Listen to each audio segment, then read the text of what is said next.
Olá, tudo bem? Eu sou Joaquim de Carvalho e venho trazer a vocês uma notícia estarrecedora.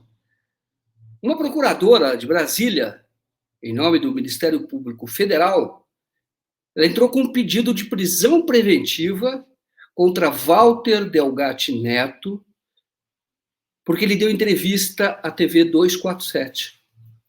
Vocês viram a entrevista? Imagino que muitos viram, porque está com uma audiência muito alta, imagino que todos vocês viram a entrevista, e tudo o que ele falou já era de conhecimento público. O que não era de conhecimento público, ele não deu detalhes. Mas muito ali, ele contou sobre o que ele fez, isso não era de conhecimento público. A motivação não era de conhecimento público, mas isso tem a ver com a história dele, a liberdade dele poder fazer essas declarações. Agora, quanto a desrespeito de uma ordem judicial de que ele não pode acessar a rede mundial de computadores, isso não procede.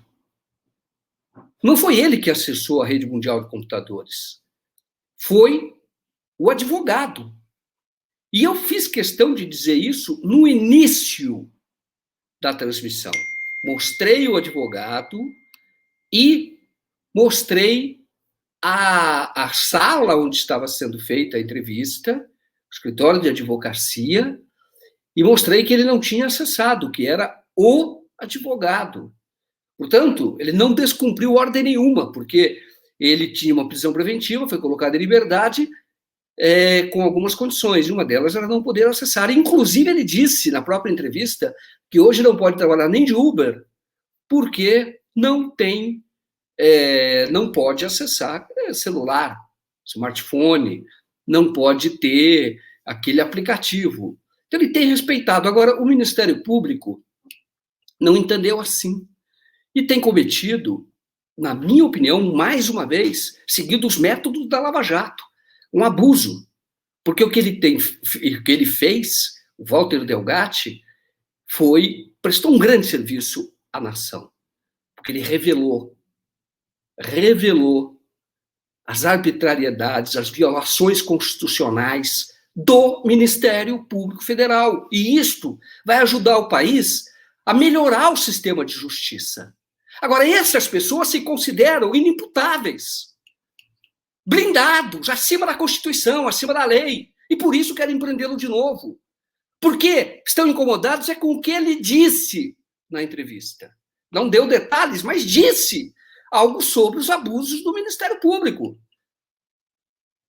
E agora, numa reação da corporação, estão tentando silenciar um cidadão brasileiro. Eu li o pedido de prisão, que está lá na 10ª Vara Federal de Brasília. Tem algumas inverdades lá. Por exemplo, diz que ele responde no processo por hackear contas bancárias ou estimular as pessoas a ceder dados para acessar contas bancárias. Isso é uma novidade absoluta, porque isso não está no processo, isso nunca foi de conhecimento público. E eu conversei com um advogado, isso não procede. Esta não é a natureza do processo, esta não é a denúncia do Ministério Público. Então, se está tentando embaralhar o conceito do próprio juiz, embaralhar os fatos para que o juiz decida conforme eles querem, que é a prisão preventiva, que é para silenciar o Delgatti. Tem uma outra coisa que esta eu tenho certeza absoluta de que não é verdadeiro. Diz que ele foi condenado por tráfico de drogas. Não, eu conversei com o advogado agora há pouco, ele não foi condenado por tráfico de drogas, ele foi acusado, cumpriu pena 6 meses e depois foi absolvido por essa acusação, porque o que encontraram na casa dele era remédio que tinha sido prescrito por médico, que ele usava, e vendido por farmacêutico. Não tinha, ele não foi condenado por tráfico de droga, mas isso está no pedido do MP. Isso é uma inverdade. Diz também aqui a procuradora, e é bom saber até o nome dela, apenas porque ela é autora desse pedido de prisão, se chama Melina Castro Montoya Flores.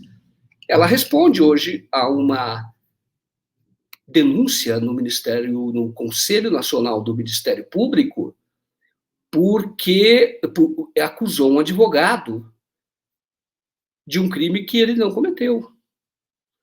E ele, então, representou no Conselho Nacional do Ministério Público. É uma operação chamada Panatenaico, que apura lá as questões relacionadas ao estádio Mané Garrincha, lá em Brasília. Então, isso está numa notícia que saiu no Metrópolis, em julho do ano passado. Um dos alvos da operação Panatenaico, o advogado Luiz Carlos Alcoforado, ingressou na segunda-feira, 22 de junho, com uma representação do Conselho Nacional do Ministério Público, contra a procuradora Melina Castro Montoya Flores, do Ministério Público Federal, pela conduta durante o processo que apura superfaturamento na construção do Estádio Nacional Mané Garrincha. Em 2018, Alcoforado havia pedido a rescisão do acordo de leniência entre o Ministério Público Federal e a construtora Andrade Gutierrez, quando acusou os delatores de promoverem fraude processual. Os depoimentos dos executivos da empreiteira são a base da investigação que resultou em denúncia contra o ex-governador José Roberto Arruda e Agnello Queiroz, além do ex-vice-governador Tadeu Filipelli. Acusado de ter intermediado o recebimento de propina destinado a Agnello Queiroz, o advogado argumenta que os delatores mentiram e que a procuradora ignorou as incoerências nos depoimentos. Então, diz aqui, a representada engoliu a mentira e a elevou à categoria de prova processual, ao elencá-la artificialmente no bojo da correição parcial, interposta junto ao Tribunal Regional Federal da Primeira Região, com o nítido propósito de induzir aquela egrégia corte em erro, frisou. Por isso, ele denunciou ao Ministério, ao Conselho Nacional do Ministério Público, está lá a representação dele. Mas o que eu quero dizer é que, neste caso, já disse a vocês, ele não tem condenação, o Delgatti, por tráfico de drogas, mas isso é para impressionar o juízo. Mas não é verdadeiro. E ele diz logo no começo, ela diz aqui, como se eu tivesse participado de alguma maneira de algo errado, ilícito, porque olhe bem o que ela está dizendo. Ela diz aqui, olha, em 16 de fevereiro de 2021, Walter Delgatti, que foi o dia da entrevista, acompanhado de seu defensor, fez uso da rede mundial de computadores para conceder entrevista ao jornalista Joaquim de Carvalho, para o canal do YouTube de TV 247. E diz aqui, olha, logo no início da entrevista, o jornalista afirma, no quadro agora, que foi o que eu disse, para mostrar que ele não tinha acessado, era uma entrevista, e que o advogado dele tinha acessado. Como se eu estivesse lá pessoalmente e eu estivesse com uma câmera. Ele não acessou nada. Ele não fez uso do computador. Ele não. A minha câmera, eu estava captando imagem de um computador ligado pelo advogado. Não é difícil de entender isso. Mas ela está querendo um pretexto para colocá-lo de volta, que é para silenciar, porque ele falou algumas coisas sérias ali. Não entrou em detalhes, mas são sérias. Acusou procuradores de cometerem fraude. E as mensagens que estão sendo agora periciadas dão conta disso. O advogado, veja bem, o Fernando Augusto Fernandes, ele diz, essas provas são lícitas. Lícitas. E ele ainda compara a ação do hacker a uma pessoa que invade uma casa onde ocorre tortura, sala de tortura, por agentes de Estado, fotografa, divulga, isto vai para jornal, e esta prova, ela deve ser considerada lícita ou ilícita? O advogado, criminalista, jurista, não tem dúvida, é lícita. A mesma situação ocorre quando ele invade um espaço cibernético, que está nas nuvens, e revelou que os procuradores cometiam crimes em série. Manipulavam depoimentos.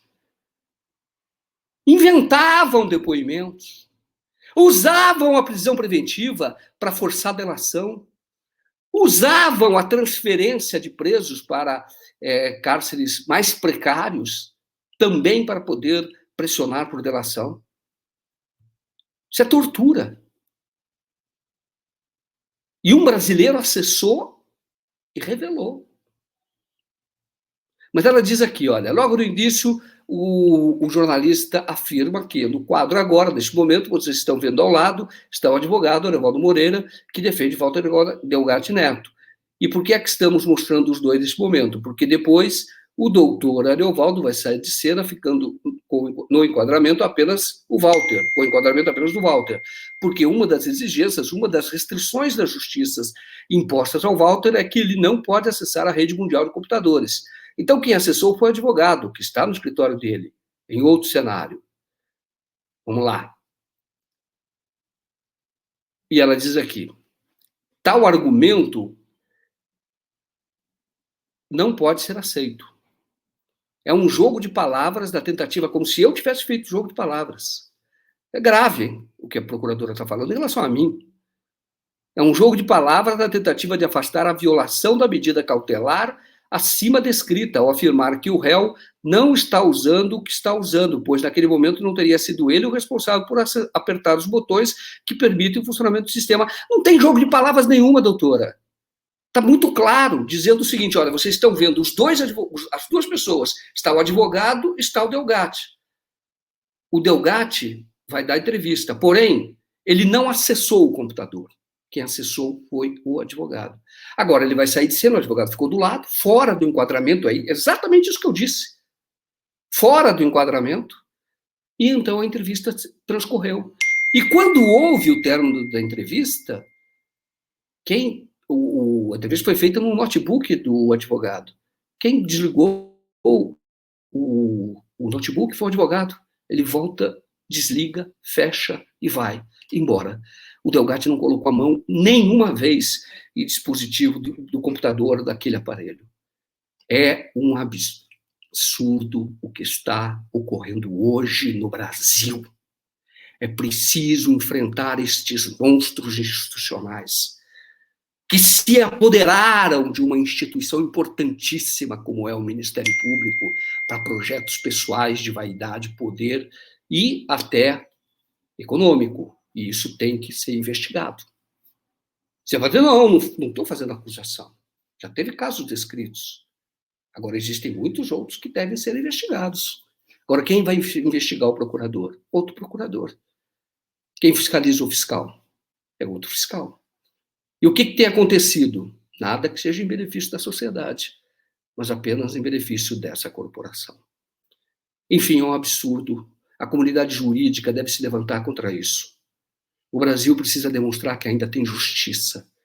Walter Delgatti prestou um grande serviço ao país e não pode ser colocado de volta à prisão, silenciado, como querem estes representantes de uma instituição tão importante. Mas eu tenho certeza de que hoje eles já não falam mais nem em nome da sua corporação. Conheço muitos que estão envergonhados, e que pretendem, inclusive, agir contra essas pessoas no âmbito da sua instituição.